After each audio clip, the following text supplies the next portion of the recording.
Ini dia. Jadi coba sekarang tanya sama kita. Ini boleh dicatat. Apa yang menghalangi saya bisa memiliki hati yang murni? Apa ya? Ada banyak ya. Ini contoh di Timotius. Rasul Paulus bilang salah satu contoh yang buat orang kehilangan hati yang murni. Dia bilang begini, tetapi Roh dengan tegas mengatakan bahwa di waktu-waktu kemudian ada orang yang akan murtad lalu mengikuti roh-roh penyesat dan ajaran-ajaran setan-setan oleh tipu daya pendusta-pendusta yang hati nuraninya memakai cap mereka.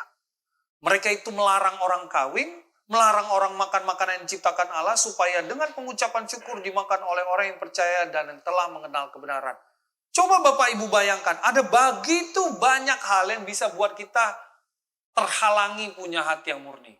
Kalau di buku Timotius kita bisa melihat yaitu apa? Budaya dan juga doktrin-doktrin yang tidak sehat. Ini budayanya. Budaya orang Yahudinya dipakai ya.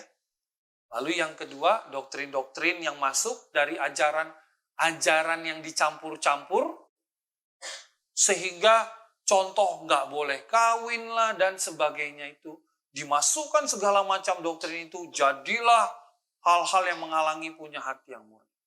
Zaman sekarang apa? Banyak yang bisa buat kita kehilangan hati yang murni. Contohnya kehidupan manusia lama kita. Kedua, keyakinan lama kita. Tiga, ketidaksehatan emosi kita. 4, dosa yang belum kita bertobat. 5, keinginan dunia kita. Dan sebagainya.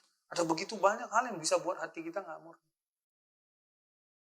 Saya bisa hatinya nggak murni karena kekecewaan. Apa yang bisa buat Bapak Ibu hatinya jadi nggak murni? Terhalangi jadi murni. Nah, ini kita harus bisa temukan jawabannya. Kenapa? Supaya waktu nanti kita saling menajamkan di dalam pembimbingan, pemuridan itu, kita tahu bagian mana yang nggak murni yang harus kita bereskan dulu sehingga memperoleh pengetahuan yang benar itu tetap bisa kita dapat. Sehingga hidup kita bertumbuh jadi orang Kristen. Hari ini apa? Yang nggak murninya kita itu apa? Apa yang buat kita nggak murni? Khawatiran mungkin? Konflik mungkin? Nah, kita harus bisa jawab. Masih pakai cara lama mungkin? Nah, kalau itu dibawa, ya tetap susah kita untuk jadi murni. Jadi apa yang perlu dilakukan Pak Pendeta ini ya? Ini yang penting perlu kita punya. Sebab itu aku senantiasa berusaha untuk hidup dengan hati nurani yang murni di hadapan Allah dan apa katanya? Rasul Paulus bilang, kalau mau punya hati yang murni gak ada pilihan lain. Harus ada usaha